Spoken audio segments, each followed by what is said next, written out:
கர்த்தருடைய பரிசுத்த நாமத்திற்கு மகிமை உண்டாவதாக. தேவன் அருளிய அப்போ மினிஸ்ட்ரி மூலமாக உங்களோடு தொடர்பு கொள்வதிலும் மிகுந்த மகிழ்ச்சி அடைகிறோம். இன்றைக்கும் இந்த நாளிலும் தேவன் நமக்கு கொடுக்கிற வார்த்தை மத்தேயு எழுதிய சுவிசேஷ பகுதி 25ஆம் அதிகாரம் 21ஆம் வசனம்.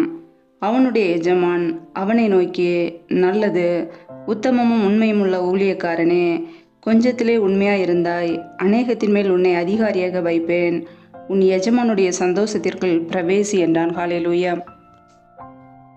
கிறிஸ்துவுக்குள் பிரியமானவர்களே, கர்த்தருடைய வார்த்தை சொல்லுகிறது, நல்லது, உத்தமமும் உண்மையும் உள்ள ஊழியக்காரனே, கொஞ்சத்திலே உண்மையாயிருந்தாய், அநேகத்தின் மேல் உன்னை அதிகாரியாக வைப்பேன் என்று கர்த்தருடைய வார்த்தை சொல்லுகிறது. ஆம் பிரியமானவர்களே, நம்முடைய வாழ்க்கையில் கூட உத்தமமாக உண்மையாக நாம் இருக்கும்போது, கர்த்தருடைய ஊழியத்தை உண்மையாய் செய்யும்போது, கொஞ்சத்திலே உண்மையாக இருக்கும்போது அநேக காரியத்தின் மீது கர்த்தர் நம்மை அதிகாரியாக மாற்றுவார். நம் உயர்வுகளை பெற்றுக்கொள்ள முடியும். உண்மையோடு வாழும்போது, உத்தமத்தோடு வாழும்போது அநேக காரியங்களிலே உயர்வுகளையும் நன்மைகளையும் பெற்றுக்கொள்ள முடியும். எஜமானுடைய சந்தோஷத்திற்குள்ளே பிரவேசிக்க முடியும். உண்மையோடு வாழும்போது பரலோக ராஜ்யத்திலே, தேவனுடைய சமூகத்திலே நம்முடைய வாழ்க்கையிலே அமர்ந்து இருக்க முடியும். ஹல்லேலூயா. இங்கே நாம் இந்த அதிகாரத்திலே பார்க்கும் பொழுது மத்தேயு 25ஆம் அதிகாரத்திலே 14ஆம் வசனம் முதல் 30ஆம் வசனம் வரை தாளந்தை குறித்த ஒரு உவமையை நாம் பார்க்கிறோம். இங்கே புரதேசத்துக்கு பிரயாணமாய் போகிற ஒரு மனுஷன், ஒரு எஜமானை குறித்து கூறப்பட்டிருக்கிறது. எஜமான் தன் ஊழியக்காரனை அழைக்கிறான். தன் ஆஸ்திகளை அவர்கள் வசமாய் ஒப்பு கொடுக்கிறான். அவனவன் திறமைக்கு தக்கதாக ஒருவனிடத்தில் 5 தாளந்தும், ஒருவனிடத்தில் 2 தாளந்தும், ஒருவனிடத்திலே 1 தாளந்துமாக கொடுத்து விட்டு செல்லுகிறார். பிரயாணப்பட்டு போகிறார்.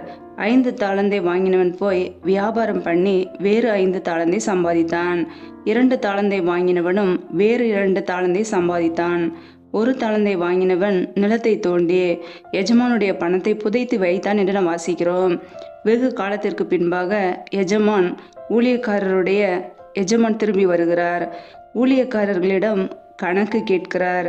5 தாளந்தை வாங்கினவன் வேறு 5 தாளந்தை சம்பாதித்தேன் என்கிறான். 2 தாளந்தை வாங்கினவன் வேறு 2 தாளந்தை சம்பாதித்தேன் என்கிறான். 1 தாளந்தை வாங்கினவன் பயந்து போய் தாளந்தை நிலத்தில் புதைத்து வைத்தான் என்று வேதத்தில் நாம் வாசிக்கிறோம்.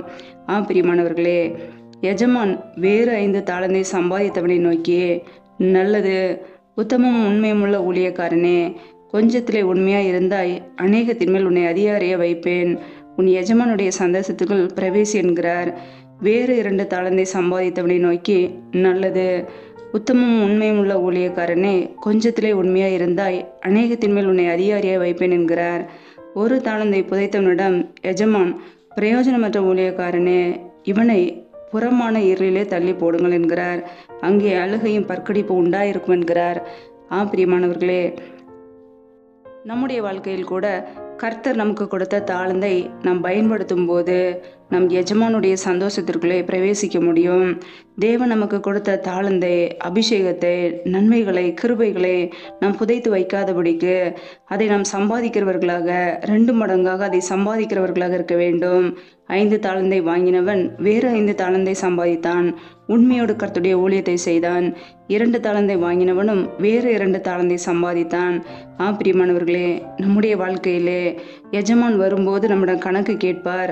நாம் உத்தமமாக உண்மையுள்ள ஊழியத்தை செய்கிறோமா? கொஞ்சத்திலே உண்மையாக இருந்தால் அநேகத்தின் மீது நம்மை அதிகாரியாக மாற்றுவார். இன்றைக்கு அநேகருடைய வாழ்க்கையிலே உண்மை இல்லாததினாலே, பொய்யான வாழ்க்கை வாழ்கிறதுனாலே தங்களுடைய வாழ்க்கையிலே உயர்வுகளை பெற்றுக்கொள்ள முடியாதபடிக்கு இருளான வாழ்க்கை வாழ்கிறார்கள். கர்த்தருடைய பிள்ளைகள் நம்மை நாமே சற்று ஆராய்ந்து பார்க்க வேண்டும். கர்த்தருடைய வார்த்தையை நாம் அறிவிக்கும் போது, கர்த்தருடைய ஊழியத்தை செய்யும் போது, கர்த்தருடைய வேலையை செய்யும் போது நமக்குள்ளே உண்மை காணப்படுகிறதா? உண்மையை நடப்பவர்களே அவருக்கு பிரியம் என்று வசனம் சொல்கிறது. அவருக்கு பிரியமுள்ளவர்களாய், உண்மை உள்ளவர்களாய், உண்மையுள்ள ஊழியக்காரர்களாய் இருக்கிறோமா? கொஞ்சத்திலே உண்மையாக இருக்கும்போது அநேக காரியத்தின் மீது தேவன் நம்மை உயர்த்துவார், அதிகாரியாக மாற்றுவார், உயர்வுகளை பெற்றுக்கொள்ள முடியும், எஜமானுடைய சந்தோஷத்திற்குள்ளே பிரவேசிக்க முடியும். பிரியமானவர்களே, நம் எல்லாருக்குமே தேவன் தாளந்துகளை கொடுத்திருக்கிறார், கிருபைகளை கொடுத்திருக்கிறார்.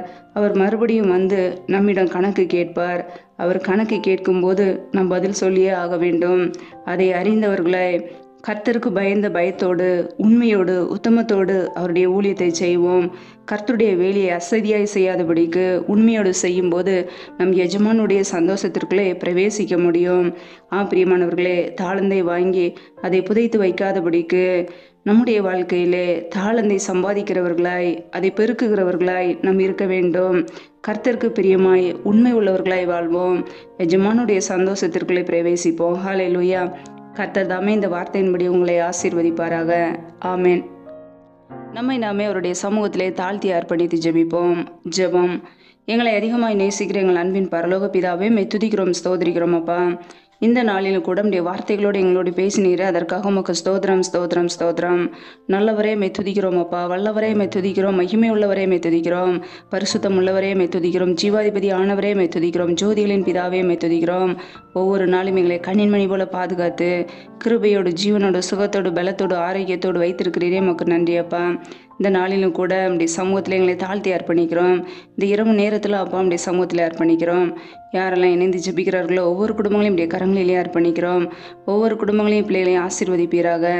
பிள்ளைகள் செய்கின்ற வேலைகளை ஆசீர்வதிங்கப்பா. தொழில்களை ஆசீர்வதிங்க. கையின் பிரயாசங்களை வர்த்திய பண்ணுங்க, பெருக பண்ணுங்க.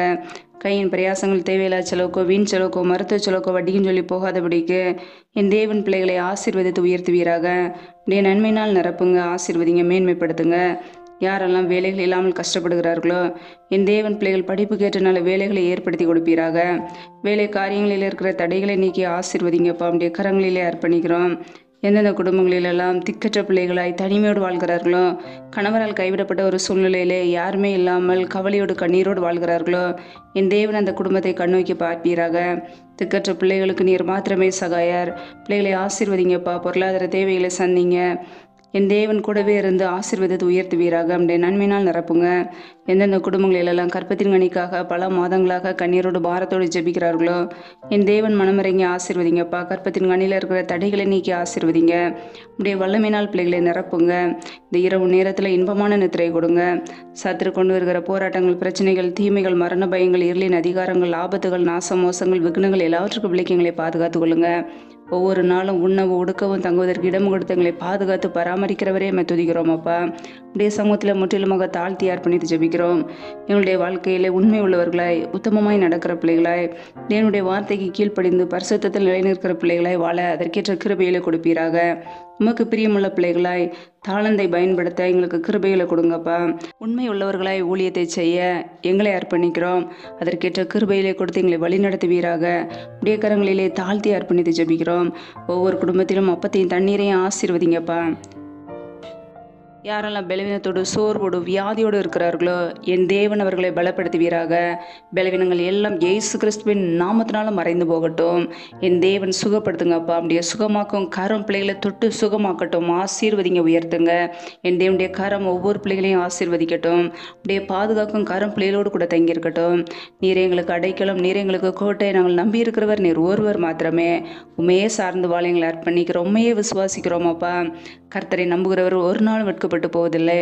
உடைய பிள்ளைகள் ஒரு நாள் வெட்கப்பட்டு போவதில்லை. பிள்ளைகளை ஆசீர்வதிங்க, பயன்படுத்துங்க, நன்மையினால் நிரப்புங்க. பிள்ளைகள் வேண்டிக் கொள்கிறதற்கும் நினைக்கிறதுக்கும் மேலான நன்மைகளை கொடுங்கப்பா. ஆசீர்வாதத்தை உயர்த்துவீராக. உடைய சமூகத்திலே தாழ்த்தி அர்ப்பணித்து வெறுமையாக்கி ஜெபிக்கிறோம். எல்லா துதி கன மகிமை எல்லாமும் ஒருவருக்கே செலுத்துகிறோம்.